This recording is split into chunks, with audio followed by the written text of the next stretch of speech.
Well, it's 6:05. We'll call this meeting to order. Let me bring up the roll call sheet and all these other wonderful things.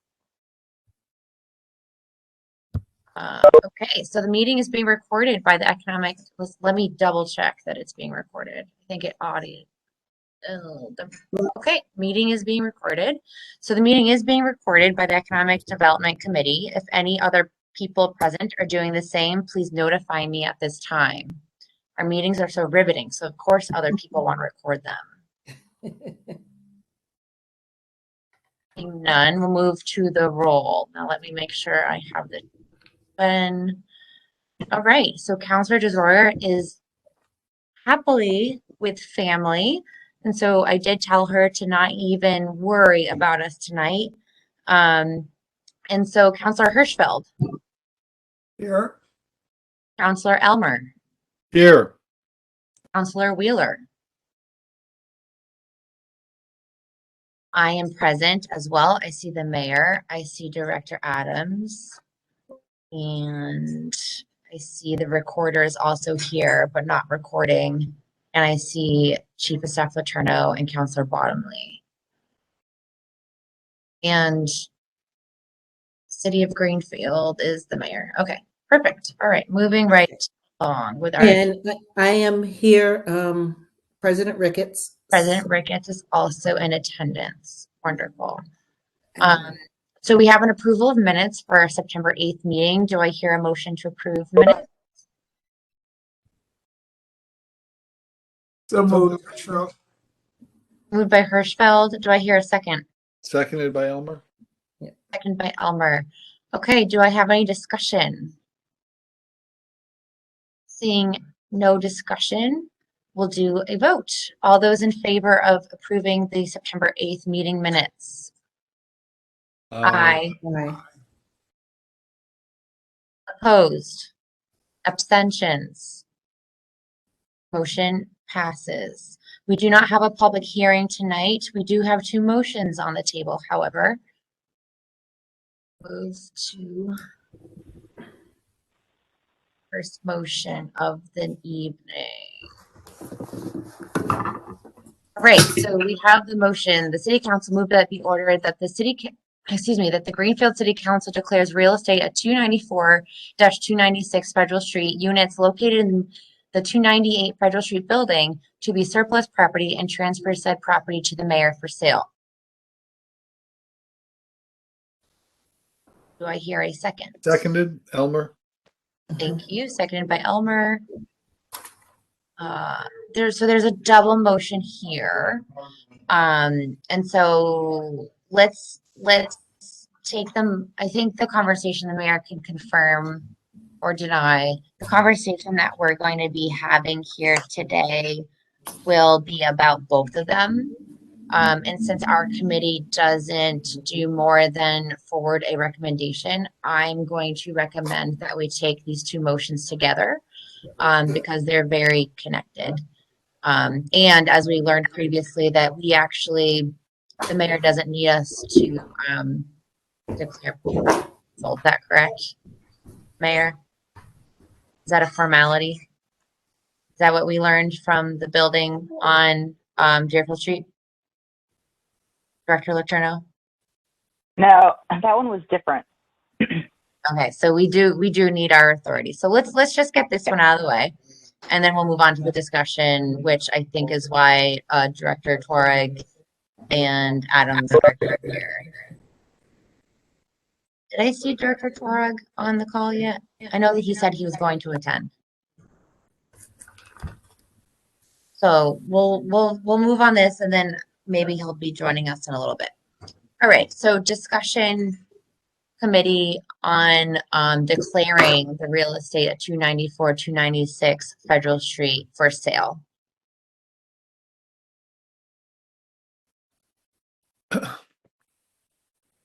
And maybe there is no discussion here. Is the consensus of the committee that we'd rather just move on to the next motion, vote on this one, and then move on to the next motion for the conversation, or would we like to have the conversation now? Could I speak? Sure, absolutely. That sounds good to me. The rationale says it lays it out that this is just one of the steps leading to the closure of the sale. It's been in the works for a long time. So I'd like to get to the meat of the matter and move. Sure. So let's past do a this. quick roll call vote on this first motion to declare the real estate surplus property and transferring it to the mayor for sale. So I will get my roll sheet back out. I'm single screening it tonight, so bear with me as I toggle. So we'll do a roll call vote on this motion here, declaring it surplus property and over to the mayor for sale. Councillor Hirschfeld? Yes, I question whether the property is really cleaned up and whether it's suitable for sale.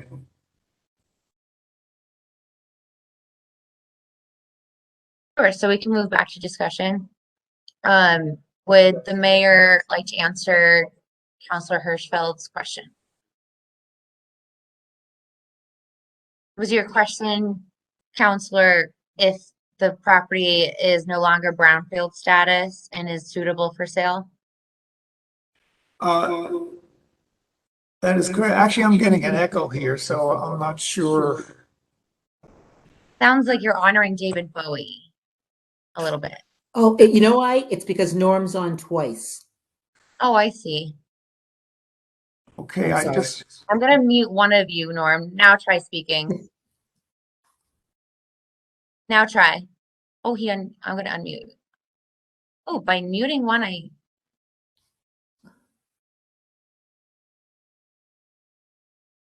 Okay, yeah. now unmute yourself, Norm. is that better? No, No. he's still there. You logged in twice. You must have. Yeah, I wasn't sure what was going on. It's okay though. I think if we have to move forward, unless it's bothering you too much, I can understand what you're saying. Okay. It looks like the site is still, there's still problems with the site in terms of the air quality.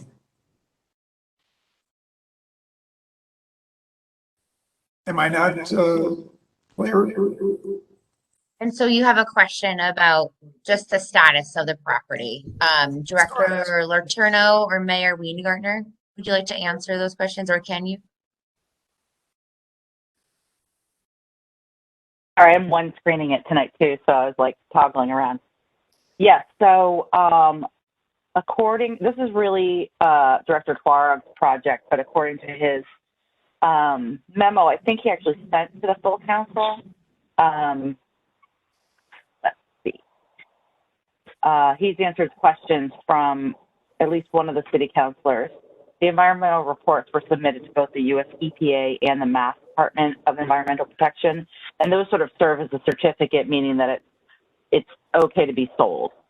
Those agencies reviewed and approved all the submitted environmental reports. So the reports give the site a clean bill of health, and they lay out some standards for ongoing monitoring. So it means that the city is allowed to sell this now. Does that answer your question, Councillor Hirschfeld? Partially. It seems to me that there's still a question whether it's really a clean bill of health, and whether the city would be perhaps in the future on the hook for any problems. I can answer that too. So at this stage, because of those reports from both EPA and Mass DEP, anything going forward, if this is taken all the way through, the city of Greenfield will be exempt from the chain of liability in terms of that contamination. So once it's transferred to 401 Liberty LLC, it will be them, that organization, that company, that will be the only responsible party. Okay. And they are fine with that. Well, if we close, that will prove that they are fine with that. Director Adams. There is one undone piece of paper, and that is called an activities and use limitation. And that puts some restrictions on the uses on the property. And I know that's in drafting. It hasn't been, it's a document that gets recorded at the Registry of Deeds, and that is not yet completed.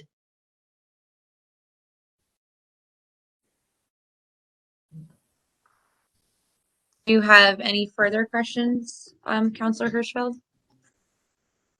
No, thank you. Counselor Elmer? Yes, I had a question for Counselor Hirschfeld. If I could, did you have any information that there was some problem with the site that that it smelled, or that you know about, that there's a problem there? Just looking over the data, seems like there's still a problem with the basement and some of the rooms. At least concerning the 2017 data. You know, I worked at General Electric in Lynn, and I'm a little bit familiar with some of the poisons there, so to speak. And they're not good, that's for sure. The other thing is, I was on the council when we first were developing this property. And I know that there's good level of clay underneath to keep whatever is there from going below the clay. So there's a problem with the material that probably is still there, venting up into the building. I guess the question would be, more or less, like, does that make it unsuitable? Say your concerns are found and warranted. Would that prohibit us from selling? If somebody wants it and understands what's going on with the property, does that then move any burden to them? And I'm not saying that there is or isn't, because Councilor Hirschfeld's concerns are things I'm not aware of. But if somebody wants it in the state that it is in, should we prevent them from purchasing it? I guess that's my question. I guess I would hope that the way for venting it and keeping it vented would mediate the problems there. I don't know whether that's whether it's going to be a continual problem, because it is you know, people sleep there, they live there, and it's not just an office or an industrial site. Right. And I guess and I see the mayor raise your hand, so I guess my question would be, is that the city's responsibility for the venting, or is that whoever buys it? The mayor. Hi there, folks. If you'll give me a minute, I will find the emails that I have from Eric that he answered Councilor DeSorger's questions on this. This particular property is the result of a bankruptcy and tax title taking, so forth and so on. And the reason that's relevant, if I'm not mistaken, again, I will try to forward you the emails, Councilor Stemple. And the reason that's relevant is that this is really, it's similar. Well, there's two things. He does speak also about the environmental piece, and actually the best possible outcome would be for the city of Greenfield not to own it. And yes, the people that are looking to buy it have been involved in this sale for a number of months, years, actually, by now. It did precede my being here, so MJ has some history on that. And it is been environmentally remediated to the level that is important. Not sure why there's an echo. Sorry about that. We now have 3 Counselor Hirschfelds. Yeah, Norm, you need to, if Yeah, you're on a phone, you need to get off. If you're on another website section of this meeting, you need to get off. We just need one, Norm, much as we love you. But anyway, so if you'll give me a moment, I will try to forward you those emails. But the point of this is that it has been environmentally remediated to the level that it needs to be in order for them to be able to sell it. That's the simplest version.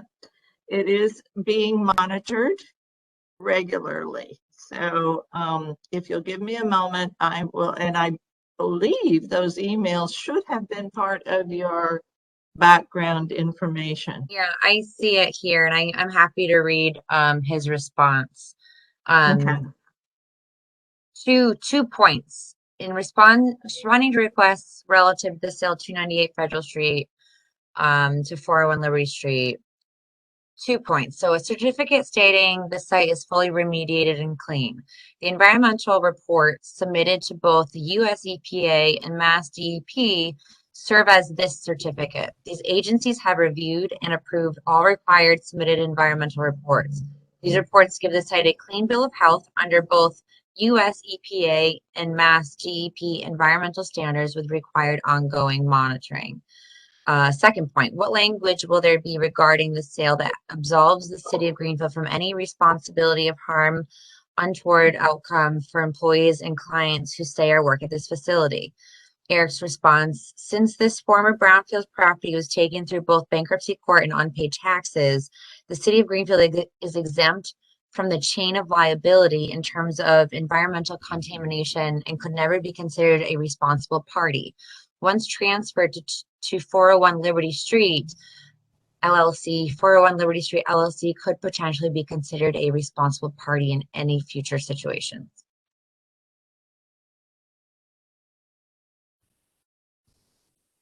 So that does pretty clearly, in my opinion, answer your question, Councilor Hirschfeld. But does that answer your question? Yes, thank you. Yeah, the Thank rules you, are a Nat. little different because it was a tax taking. It sounds like there's just so many different, so far removed from the chain. But Norm, I'll forward that. I have it open. I'll forward that language to you so you have it as well. Any other questions in regards to listing this as surplus property and for sale? Good questions, Councilor Hirschfeld. Seeing none, we'll take a roll call vote. And this is the first motion that I read earlier. Darn it all, I should have saved that screen. A1 on the Yeah, I have to bring it back up. I have like 9 different things. page 7. Got it. I navigated away from the agenda, and that's always not fun. Okay. So yes, this is the first.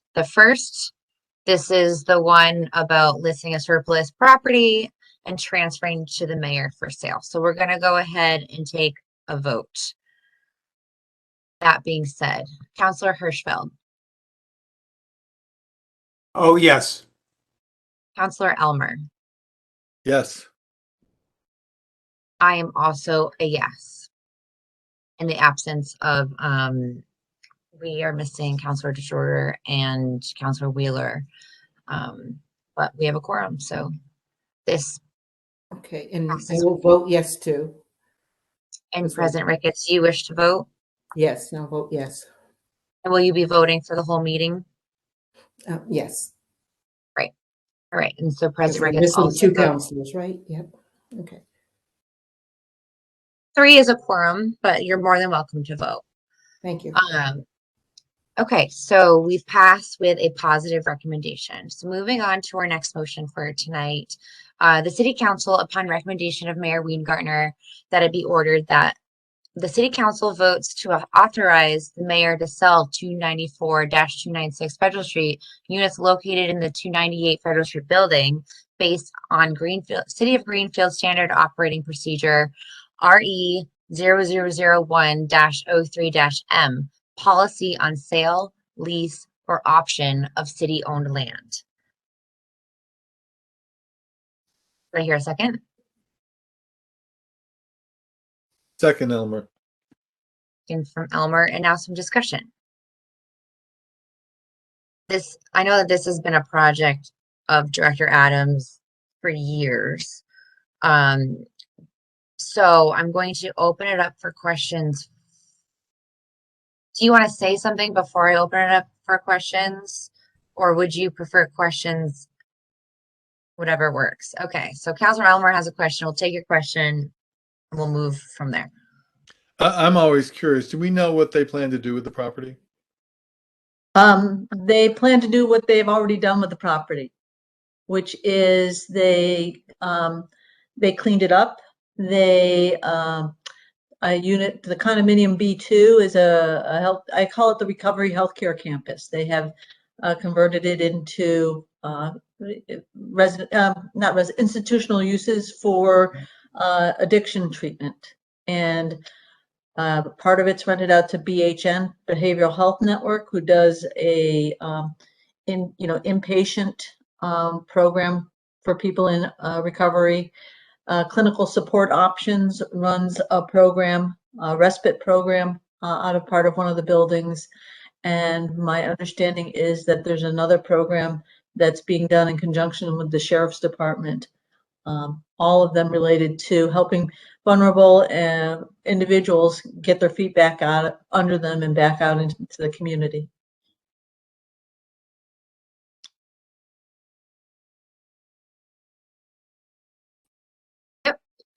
By all means. Thank you. Sorry. A follow-up. I can't remember who told me. I think it may have been the sheriff that most of the beds in that facility are not Greenfield residents, that they're coming from out of town. Is that true? Do you know? I don't know the answer to that. I would imagine that that would probably be a privacy issue also. It's a private company. Yeah, it's a private nonprofit that does run the organization.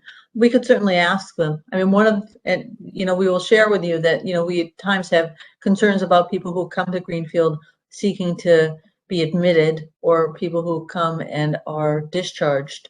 And we're in active conversations with the folks who are running the organizations over there. Thank you. I guess this is like ignorance maybe, but why does that matter if they're from in or outside of Greenfield? And the mayor's raising her hand.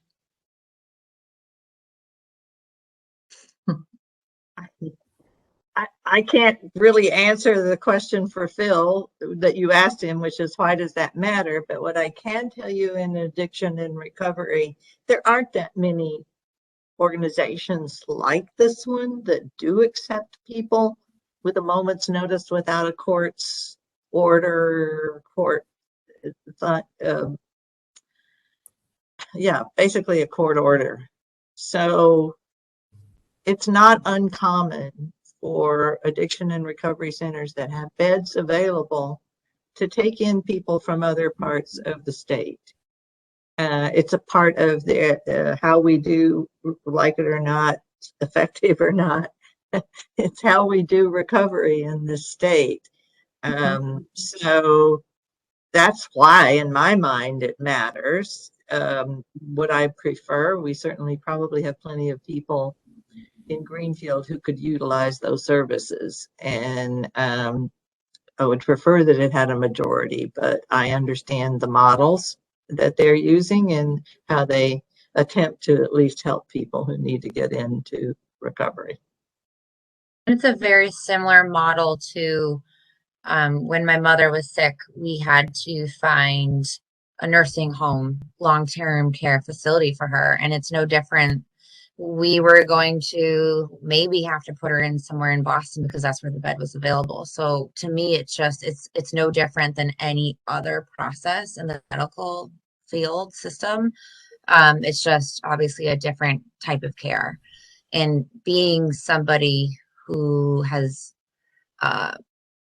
I would say people in my life who have utilized this type of service as well. Sometimes a bed far away is what's best for them, not being in their own community. So I think it's great that it's an option for everyone and not just local. But obviously, we want to make sure that our folks have somewhere to care for them as well. So I appreciate your question, Councilor Elmer.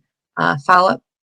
Just to answer your question, why it matters, I was trying to sniff out an unfunded mandate, whether we were required by the state to provide this service, but we're not given any money to run it.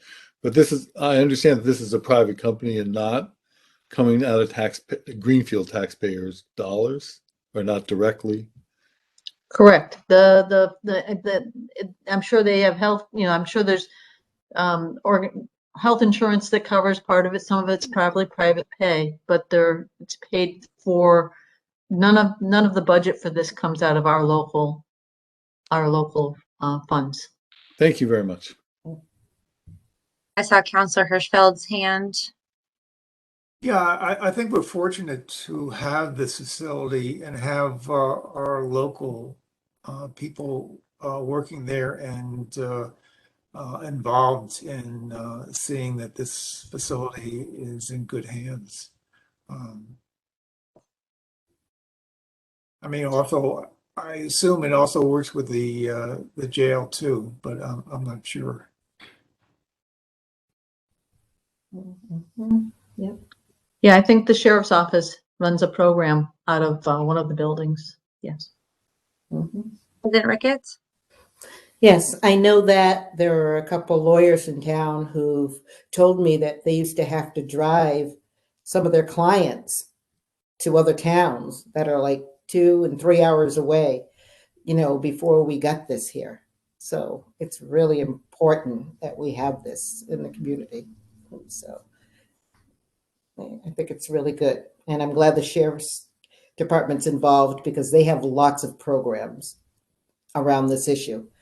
So this is a really good mix. Any other questions about this project?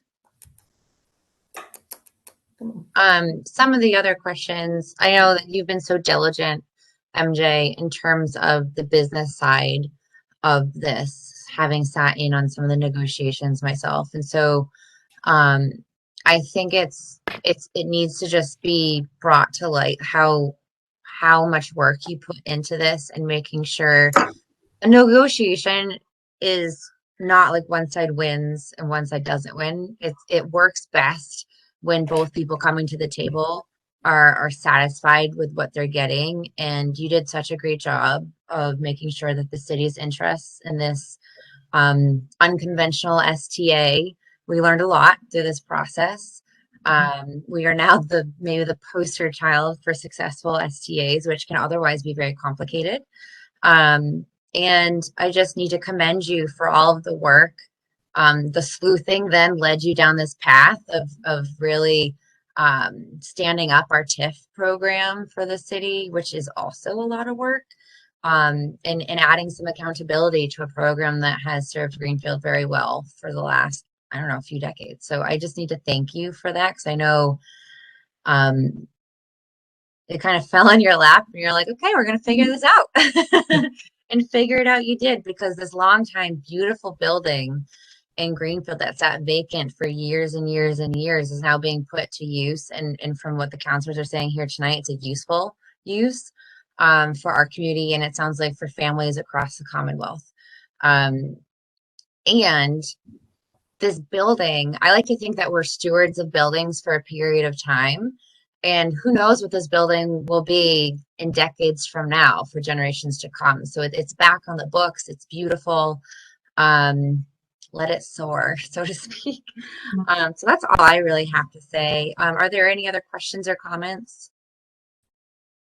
Well, I wanted to give credit to the city for initially taking the steps of not wanting to see that site go to waste and trying to figure out what a good productive use would be. And it certainly has been a challenging site, but we've got something there that's generating some employment, providing some pretty critical services to people in need, and has really changed not just the tenure of what's happening on that particular site, but the neighborhood around it. I mean, you take a look at the other commercial investment that's happened as a result of that site being cleaned up. And I think that it's been a challenge, no doubt about that, but I think it's been a really good project for the city to do.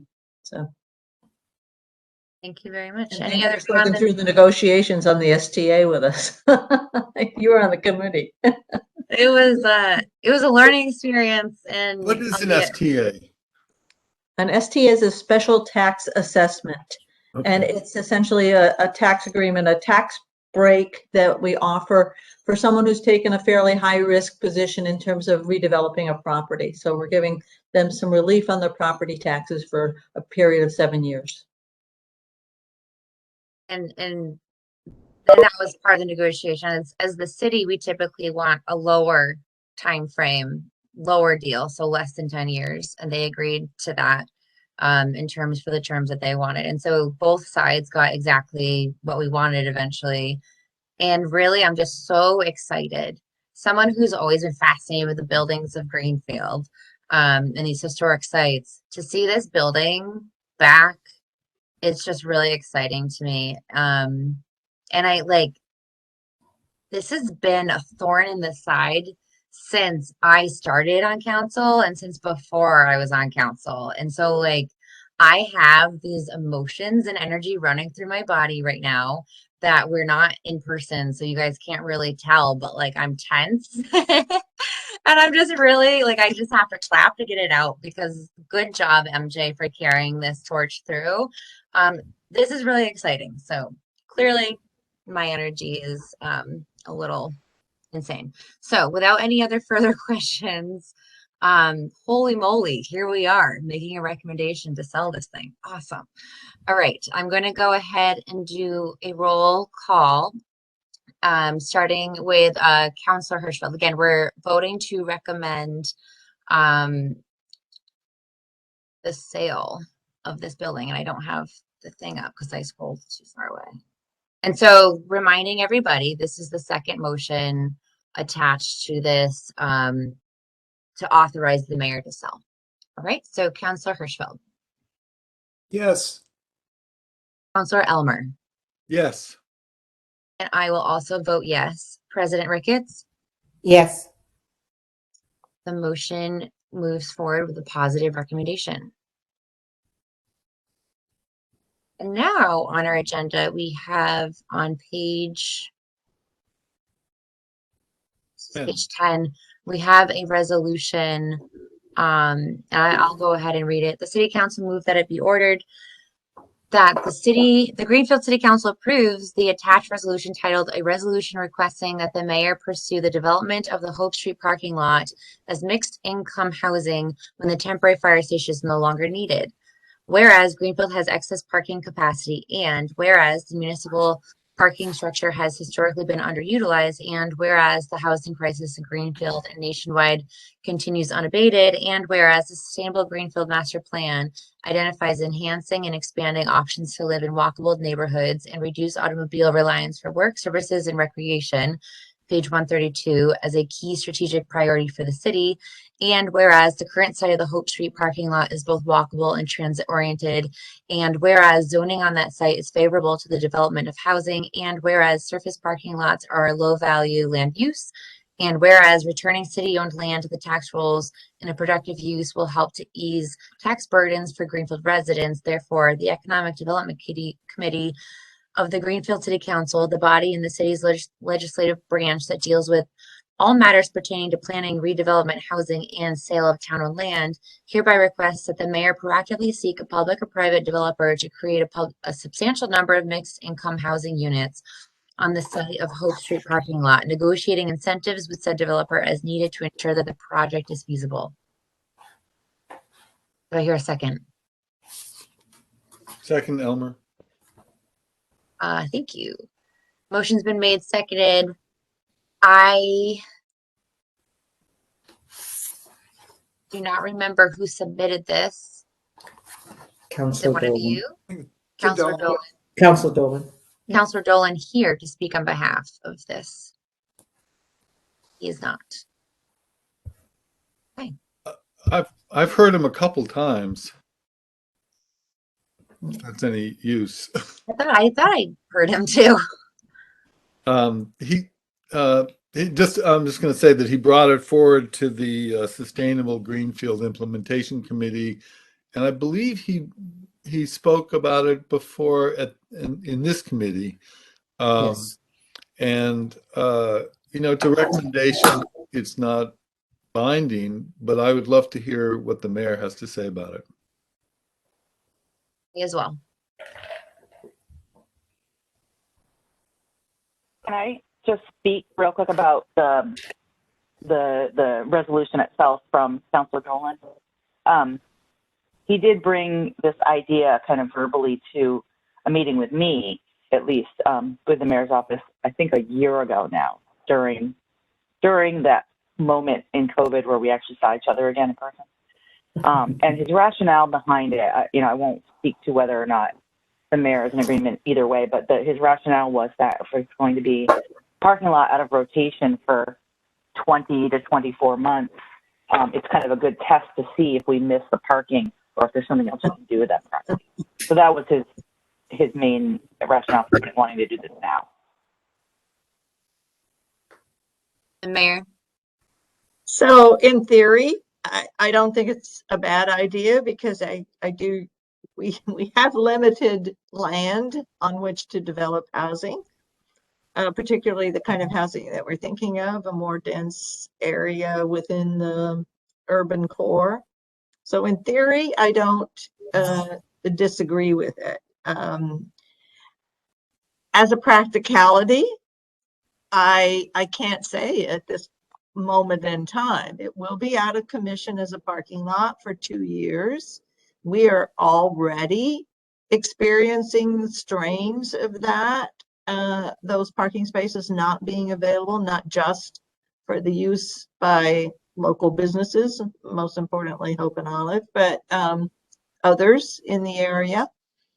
And of course, employees who are in the courthouse, they're in the city hall, they're everywhere.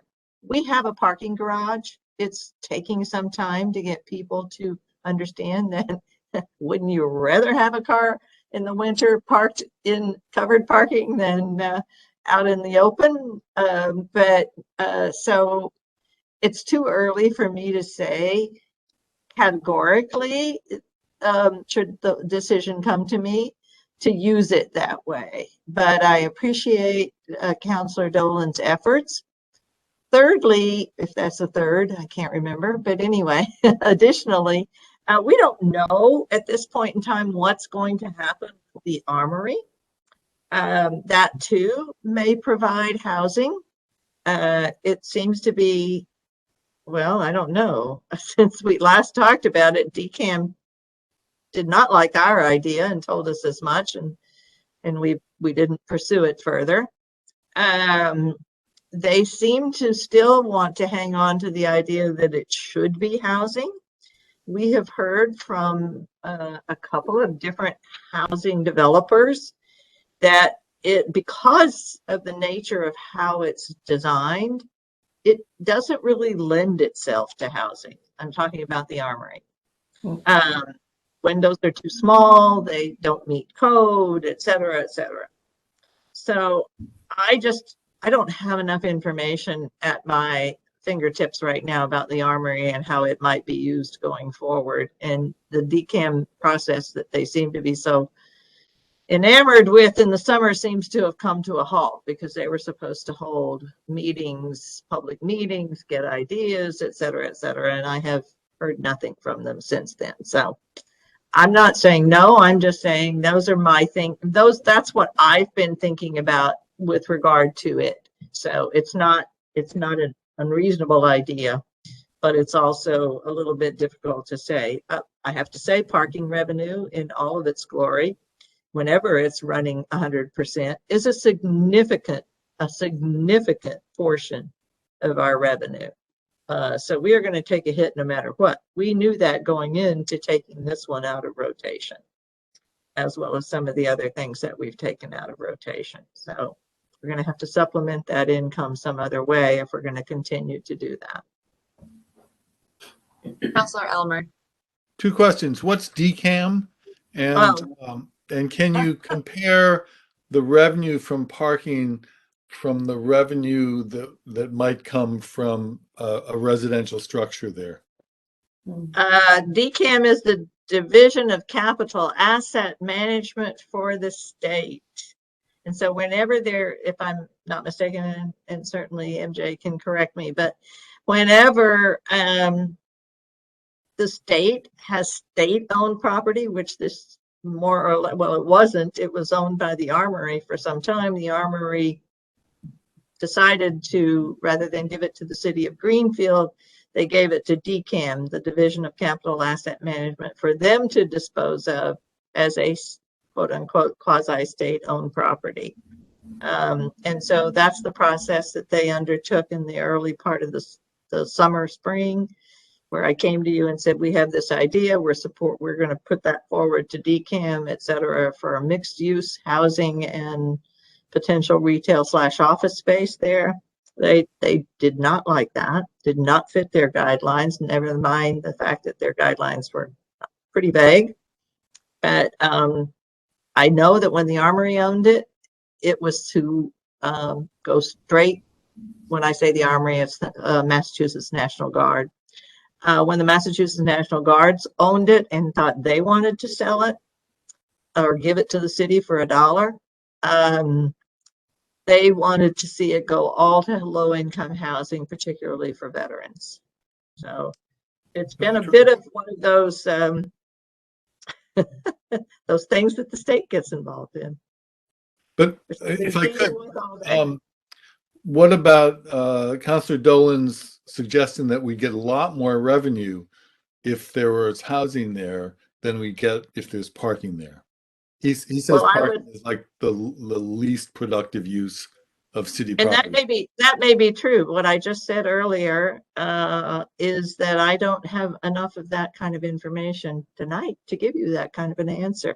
I mean, clearly, privately put on to the, well, Danny can, as she said here, can answer parking dollars, but only as they stand now, I guess.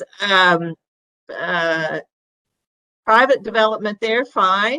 Non-private, so nonprofit development there of housing, not so good. And we don't know what that might be. Are there any other questions? Do we want the answer for the parking? Historically, it's been a huge chunk of our revenue each year. And you'd be surprised how big. Over $500,000. But we still have parking revenue. We have revenue from the parking garage, which is getting a lot more use now. And there's other parking in the city. I assume the parking revenue hasn't gone to zero because there's a fire station going up there. No. I lost my audio a few minutes ago. Sorry, right after I said I could answer the parking money question. So one of the things that, and I talked to Councilor Dolan about this too a year ago as well, is one of the problems we're having right now with the current system we have for parking is that it's really hard to identify and calculate out individual parking lots in terms of the revenue because of the systems we're using with the kiosks currently. And also at the last year or two, we've done that was also a lot that had some permit parking. So the permits we can calculate this all out. We do the kiosk really based on money brought in. It doesn't tell you how much time people stay there, all of that. Which is something we're fixing. We actually are releasing an RFP to update our parking system in the next year. So that's going to be something we can calculate. But I can tell you right off the top of my head that even that parking lot at full capacity, if it's a private developer with housing paying regular income tax, or excuse me, property taxes on a new housing development would be substantially more money than any parking would happen there. If it's a different kind of housing project that is something like a quasi nonprofit or has subsidized housing, that would work a little differently, but I still think it would be a substantial increase if you're looking at just revenue. So it kind of depends on what we decide to do with it. I think that's kind of the conversation too, like what Boston had been doing.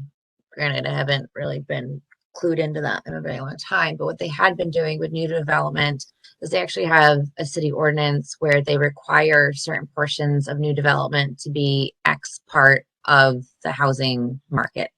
So when they were going through tons of boom building in the Fenway area, all of those new, I would say Southie, wherever, all of those new developments needed to be 10% affordable, and then the rest could be market, and then some could be luxurious.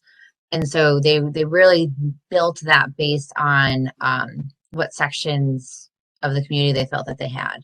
And I think that's something that this resolution is fine and good, but I still think it's a pie in the sky because if a developer takes that property and they can essentially do whatever they want with it, right? So if we want to make a true partnership between the public and private, and I'm all for the private coming in and developing, we just need to make sure that our values are set forth in some type of concrete way.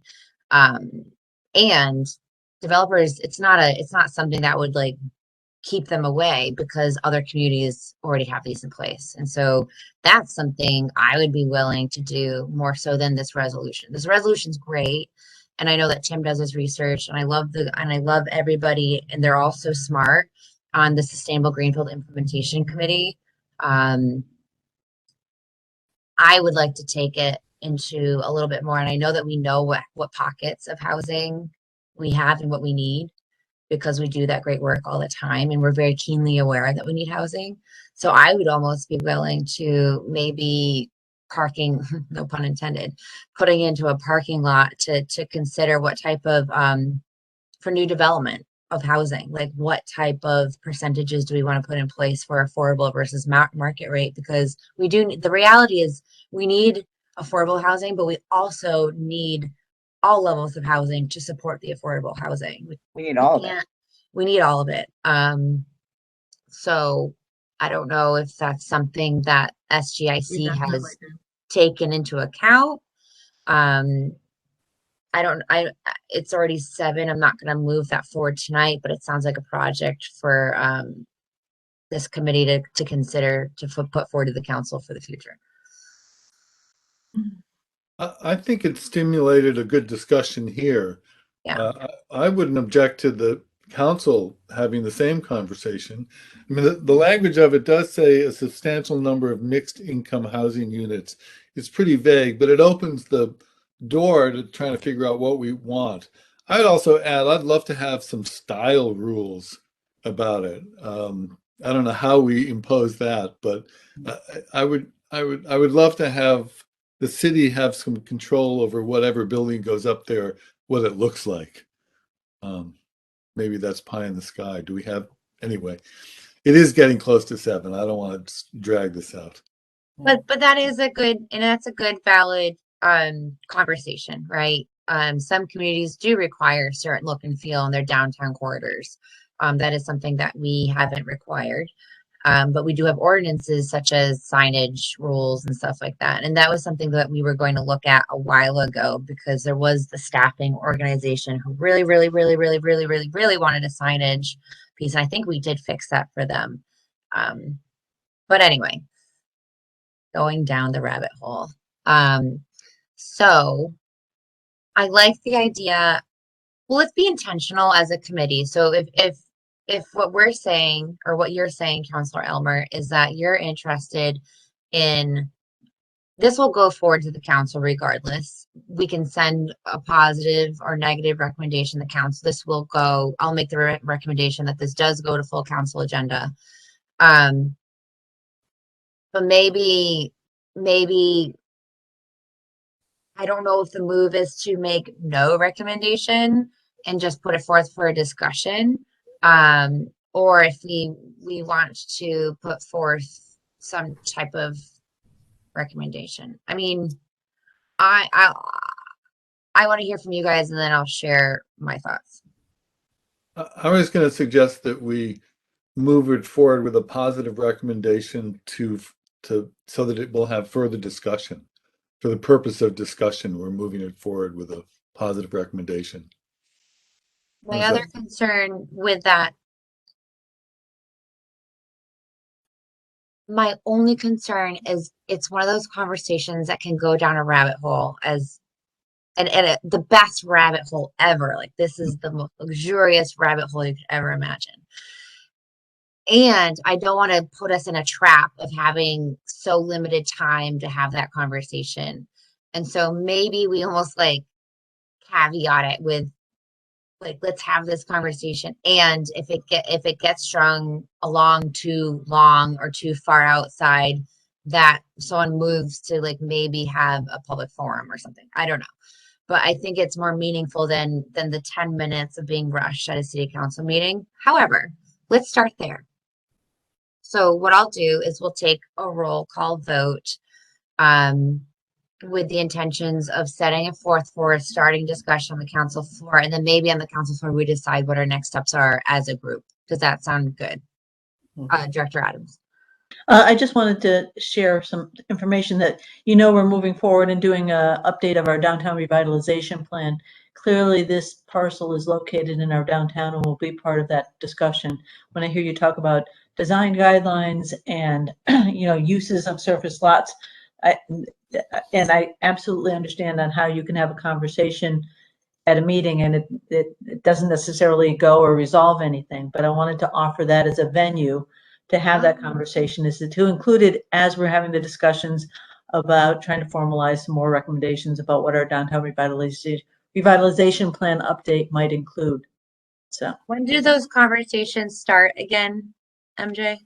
we will be putting out a request for proposal to get a consultant on board to help us in the next couple of months. So I would expect probably after the first of the year, probably February, March is probably when we'll have the consultant on board to help pick it up and run with it. That's exciting. Just my daughter and I walk downtown every Saturday morning and visit with the store owners, and there's a real push or desire right now for some type of like liaison to like city events and the business community. And I know that the GBA used to fill that role, and again, it's me that goes down the rabbit holes. It's not you, it's me. And so it's a very opportunistic time for us to be having this opportunity, because I think the conversation is no longer about business driving economy, because the businesses don't need to be here anymore. People can work remotely and they want to be here. And so like there's this, like, as we're thinking about our downtown revitalization, it's like this bigger conversation about like what's the future of building a local economy when it's not driven by physical business anymore. And so that's a conversation. I'm so glad that I could just get that out of my soul, and then we'll move back to what we're actually here to talk about. But anyway, so clue me into those, because I can't wait to get started, and then we can absolutely punch that forward, this conversation forward to that opportunity, and make sure counselors are involved who want to be involved. All right, so what we're gonna do. Before we vote, I wouldn't want to send this forward with a negative recommendation or a mixed recommendation. So I'd love tell to your hear from counselors, Norm. like, this is how I want you, this is why I think you should vote this way. So go ahead, debate. I'd like to hear from Norm whether he thinks this is a good idea to move it forward or not. No, Well, I definitely feel that we should move it forward with a positive recommendation. And have a open forum at some point with the public. Hmm. Definitely. I mean, it's a great opportunity for us, I believe. Yeah, and I will say, of course, we've had these conversations in the past, and so that's always my concern of like we're gonna have these great conversations and build a ton of energy into them, but I really want to see an outcome. And like I said, maybe that is an ordinance of like Greenfield's open for business, and this is what our values are, and this is where we'd like to see our structures being built. But anyway, great. So what I will do is confirm our feelings and our conversation with a roll call vote. And then we'll move this forward. And what I will ask is when this topic comes up, I'm going to ask the members who are here today, so Councilor Elmer and Hirschfeld, to kind of give our rationale and share with the group what our thoughts were before the rest of the council is open for committee, if that's okay with President Ricketts, just so we can kind of percolate the conversation here just succinctly, and kind of and tell them and kind of clue them into where our heads are at to start the conversation, with the understanding that our goal is to have a bigger discussion at a different venue. Okay. With that being said, we'll take a roll call vote. Councilor Hirschfeld. Yes. Councilor Elmer. Yes. I will also put forward a positive recommendation, and President Ricketts. Abstain. And President Ricketts will abstain. Great. Thank you all for a good discussion there. New business, I see none, unless anyone else has any on the call. Old business. Oh. There. I hear somebody. Feel free. It's MJ. I just wanted to, Okay. I just wanted to share a little information. Sure. Go right ahead. I think 2 weeks from tonight, Greenfield Business Association is sponsoring the business showcase that's going to happen in Court Square and in Hawks and Reed. And so it'll be in the evening. It'll be from 5 to 7. And so I just wanted you to be aware of it, that we're reaching out to get a number of businesses to come down and to network with each other and to let everyone know what businesses are in town and to show off their wares. And what is the date on that again? October 26th. October 26th, 5 to 7 p.m., Court Square in Hawks and Reed. Business showcase downtown. Be there or be absolutely square. Councilor Elmer.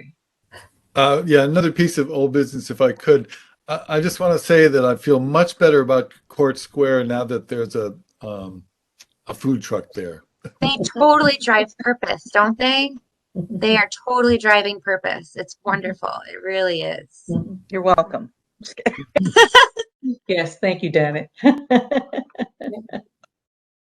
President Ricketts.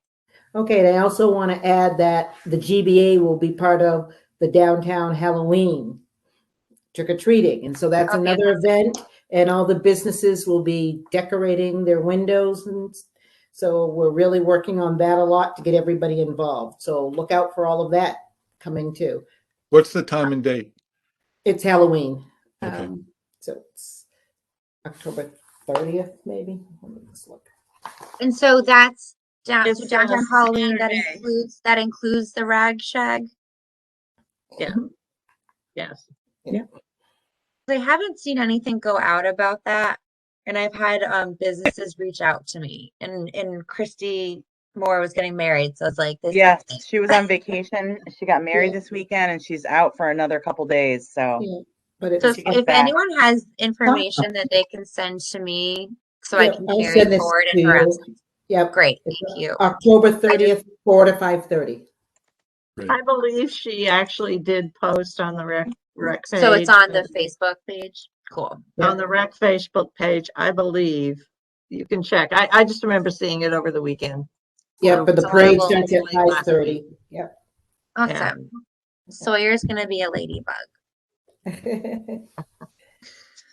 And Brigham will be a Roddy.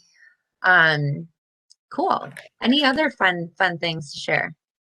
And I see the recorders here, so hopefully they'll write a story about the Rag Shag Parade's return this year, as well as the Business Connect at Hawks and Reed. Anything else? Okay. No, nothing. Dinner is ready, so I'll move that we adjourn. Second. Not yet. Uh, Our next meeting is November 9th, 2021 at 6 p.m. Maybe it'll be in person, but probably not. So we might be here in WebEx. And now, I move we adjourn. Second. all those in favor? Aye. Aye. Bye-bye. Thank you. Bye, folks. Thank you. Meeting adjourned at 7:05 p.m. Thank you, everybody. Have a good night.